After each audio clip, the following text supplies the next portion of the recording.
Chào các bạn đã quay lại với kênh Cô Ba Bình Dương. Hôm nay chúng ta cùng thực hiện món thịt kho tàu với trứng rất hấp dẫn nha. Đây là truyền thống mỗi năm của mình. Trước Tết sẽ có một nồi thịt kho thiệt ngon dành tặng các bạn. Món này lạ lắm nghe. Gần Tết ăn tự dưng lại nghe thoảng trong đó mùi vị Tết Việt Nam. Nhớ lắm các bạn ơi. Lần này mình sẽ kho bằng nồi áp suất điện. Tuy nhiên nếu bạn muốn kho kiểu truyền thống thì tham khảo playlist chuyên về thịt kho tàu, mình có để link bên dưới phần mô tả nha. Nào mình cùng nhau vào bếp làm ngay nha. Mời các bạn tham khảo qua vài nguyên liệu quen thuộc trước khi thực hiện.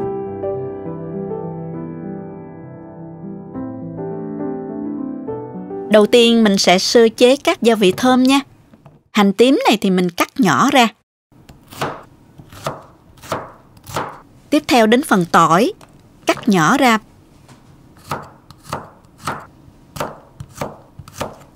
Và thêm 5 trái ớt nữa. Mình lấy hạt ra cho đỡ cay nha các bạn. Nếu có ớt sừng loại không cay thì các bạn sử dụng ha. Ớt sẽ làm thịt lên màu đẹp và giúp thịt thơm hơn đó các bạn. Mình cho hết hành tỏi và ớt vào cối để giã nhuyễn. Lát nữa mình sẽ dùng vắt hết lượng nước thơm nha. Thịt này sau khi mình rửa muối và giấm pha loãng sạch rồi bây giờ mình sẽ trụng thịt để thịt bán đi mùi hôi và khi kho sẽ ít bọt, đồng thời giúp thịt định hình sẽ dễ cắt hơn đó các bạn. Mình trụng khoảng 4 đến 5 phút. Xong rồi mình vớt thịt ra. Mình đem đi rửa với nước một lần nữa cho sạch ván bọt dính vào ha. Tiếp theo mình sẽ cắt ra thành từng miếng vuông, cạnh khoảng 4 đến 5 cm.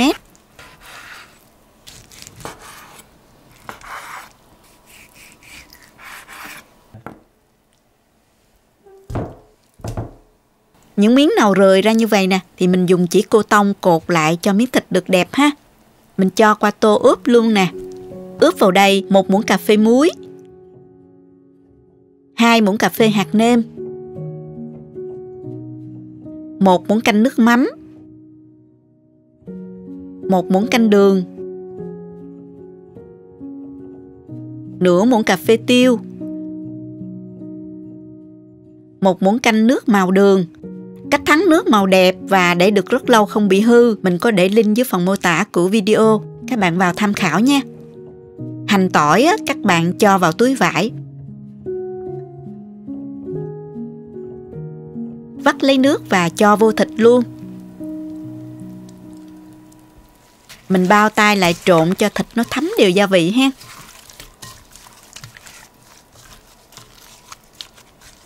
Và mình sẽ cho thêm vào đây hơn nửa muỗng canh nước cốt chanh, khoảng 10 ml. Chanh sẽ giúp thịt nhanh mềm và phần mỡ được trong.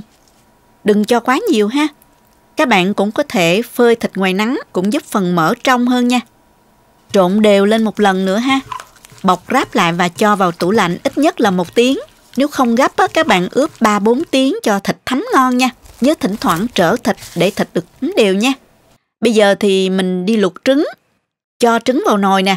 Các bạn có thể sử dụng trứng gà, trứng vịt tùy thích. Ở đây mình dùng trứng gà. Đổ ngập nước. Khi nước nóng lên mình dùng đũa khuấy nhẹ theo một chiều để lòng đỏ được nằm ở giữa nha. Đến khi nước sôi thì mình ngưng khuấy và mình chờ sôi khoảng từ 5 đến 6 phút rồi tắt bếp. Đậy nắp và ủ thêm 5 phút nữa. Sau đó vớt ra cho vào thau nước lạnh để vỏ không bị sát. Chờ nguội rồi mình lột trứng nha các bạn. Thịt sau khi đã ướp được 4 tiếng rồi, mình sẽ áp chảo trước khi kho để thịt được thơm và lên màu đẹp ha. Cho vào chảo 2 muỗng canh dầu, mở lửa nhỏ, cho thịt vào ngay để không bị văng dầu.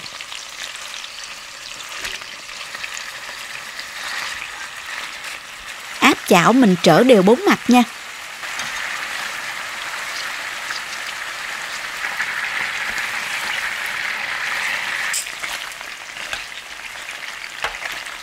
Khi thấy thịt lên màu nâu như vậy là được rồi đó. Mình tắt bếp luôn. Hôm nay mình sẽ kho thịt với nồi áp suất điện Instant Pot nha các bạn. Xếp thịt vào nồi.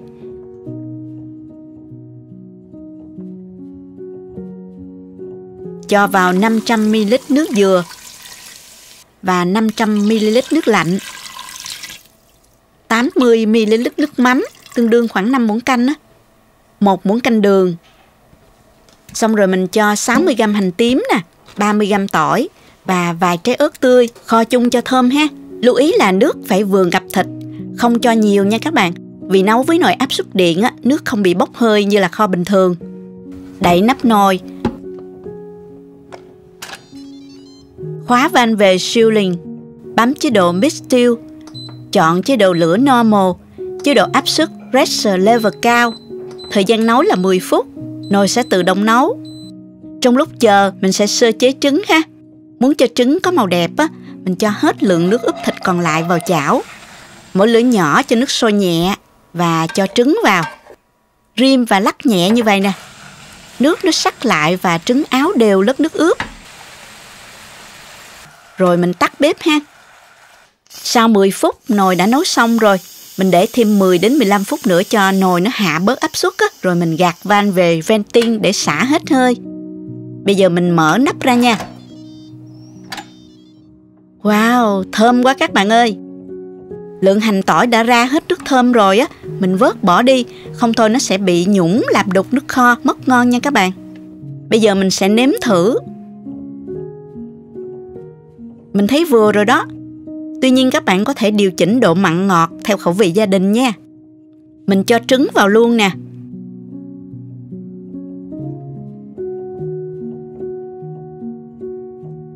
Sau đó mình bấm saute, chọn chế độ nấu sôi nhẹ, nhiệt độ thấp ở nút less thêm khoảng 15 phút nữa. Không cần đậy nắp để nước thoát hơi bớt, như vậy nước kho sẽ đậm đà hơn, đồng thời màu thịt lên thêm chút nữa cho đẹp ha. Mình đã có nhiều video hướng dẫn theo cách kho nồi bình thường. Bạn bấm vào link dưới phần mô tả để tham khảo nha. Và đây, mình đã hoàn thành xong nồi thịt kho với nồi áp suất điện Instant Pot. Mình thấy hấp dẫn, không thua gì kho bình thường đâu nha. Đỡ phải mất nhiều thời gian nữa nè. Mình múc thịt ra đĩa, trang trí cho hấp dẫn nha.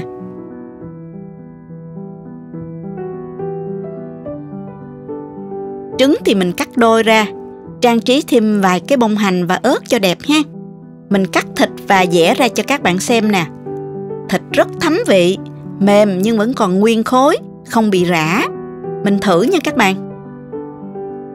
Vị rất vừa ăn, phần mỡ trong, phần nạc thơm mềm giống như thịt hộp vậy đó. Kho nồi áp suất điện về nguyên tắc giúp bảo toàn chất dinh dưỡng tốt hơn, thức ăn cũng giữ được hương thơm ngon và độ ngọt tự nhiên từ thịt.